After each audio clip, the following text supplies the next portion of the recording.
Meu nome é Messias, tenho 43 anos e essa história que vou contar aconteceu comigo há 10 anos. Eu sou colecionador de antiguidades. Adquiri esse hobby do meu pai desde que casei. Na minha casa existe um quarto com móveis, equipamentos eletrônicos, muitas coisas antigas e raras. Muitas dessas coisas eu comprei, mas outras eu fui ganhando de pessoas que não davam a importância que eu dava para aquele tipo de coisa. Para muitas pessoas, o quarto parecia mais um acumulador de bagunça com objetos até bem sinistros. Para se ter uma ideia, eu tenho uma prótese importada usada em crianças aleijadas na era vitoriana. Cruzes das cruzadas. Até então só objetos. Nunca presenciei nada estranho.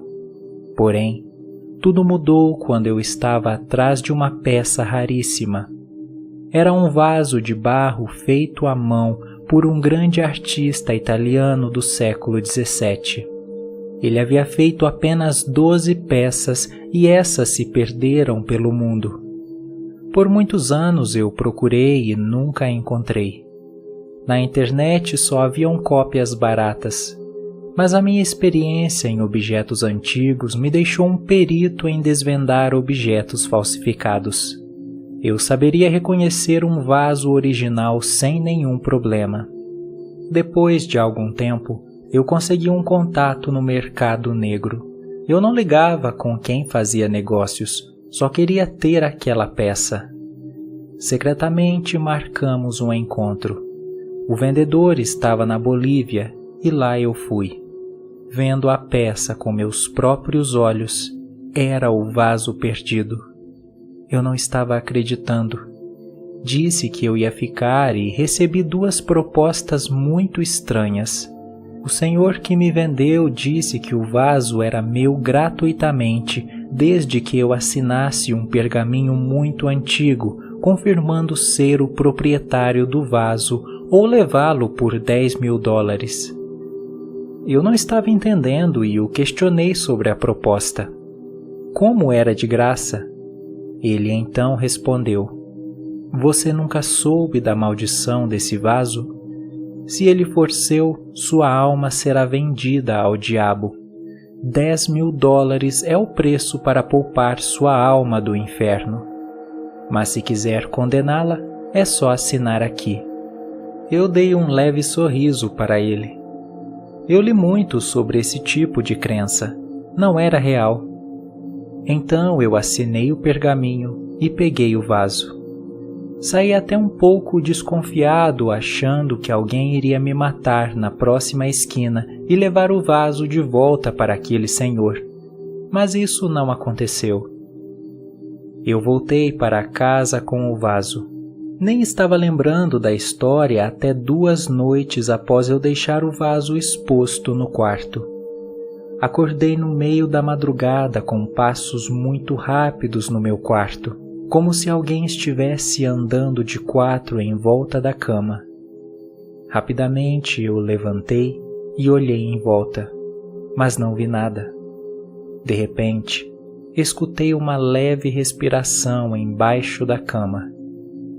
Então eu me ajoelhei e levantei o lençol. Nessa hora eu me deparei com algo horrível. Tinha forma humana e estava agachado de 4 me encarando. Sua pele era um vulto escuro. Eu não consegui ver a cor. Seus olhos eram grandes luzes vermelhas redondas. Seus dentes eram pontiagudos e ele começou a rosnar como um cão quando me encarou. Eu dei um grito na mesma hora e minha esposa acordou. Eu caí para trás e, quase sem ar, disse a ela que havia algo embaixo da cama. Rapidamente ela se levantou e olhou dizendo que não havia nada e disse que eu estava sonâmbulo. Lentamente eu olhei novamente e realmente não havia nada. Então voltei a dormir acreditando que eu havia ficado sonâmbulo.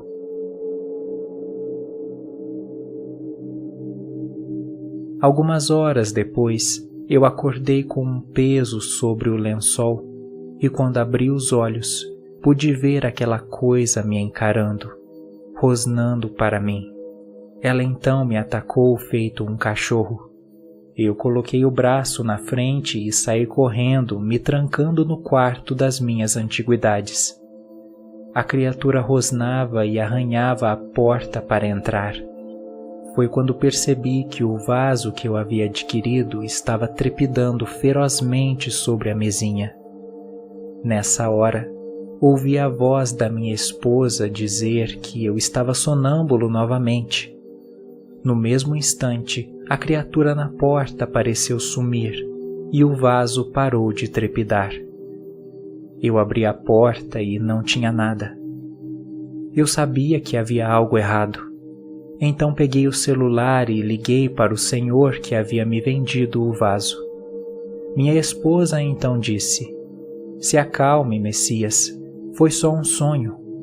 Nessa hora eu mostrei o braço mordido como se um cachorro raivoso tivesse me atacado e disse: "Acha que eu fiz isso dormindo? Olha a porta do quarto, está toda arranhada. Tem alguma coisa naquele vaso e eu vou descobrir."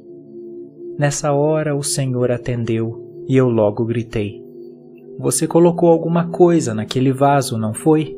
Só para me assustar. Retire isso agora." O Senhor então disse: "Eu não coloquei nada lá. Já expliquei o que tem naquele vaso, mas você não acreditou e ainda por cima assinou um termo dizendo que o vaso é seu." Eu então disse: "Vamos supor que a maldição seja real. Por que isso? Como eu me livro disso?" Ele disse: "Ah, homem, é praticamente impossível. Vicente Giuliano foi quem esculpiu esse vaso. Ele trabalhava com magia das trevas. Seu dom não veio de algo bom. Ele conseguiu através de um pacto. O diabo exigiu que ele selecionasse 12 almas, que era na verdade um insulto aos 12 apóstolos que Jesus havia escolhido. O símbolo de uma cruz de espinhos invertida seria o sinal. Depois que ele entregasse as 12 cruzes invertidas às vítimas, o cão do inferno viria buscar as almas e as levaria ao diabo. Vicente não quis escolher a dedo, então esculpiu 12 vasos de barro, colocou a cruz no fundo falso dos vasos e espalhou pelo mundo. Quem se declarasse dono do objeto através da assinatura teria sua alma levada pelo cão do inferno. Há rumores de que se as 12 cruzes forem retiradas do fundo falso dos vasos, as almas não serão levadas. Mas duvido que muitos já não tenham morrido.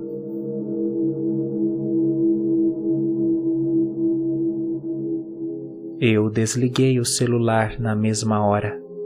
Peguei um martelo e quebrei o fundo do vaso. A cruz realmente estava lá.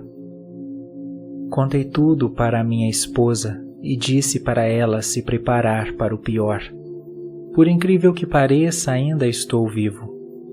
Fiz alguns anúncios na internet e consegui descobrir 7 cruzes. Faltam ainda 5.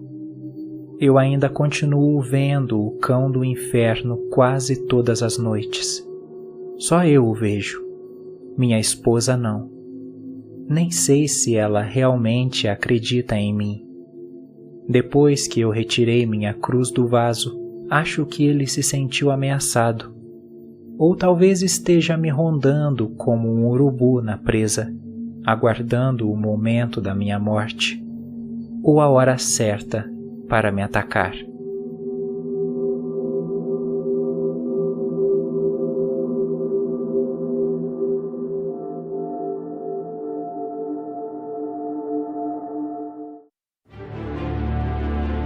Para mais contos, siga o podcast do Assustado no Spotify. Não deixe de seguir nosso TikTok, Facebook e Instagram. Links na descrição.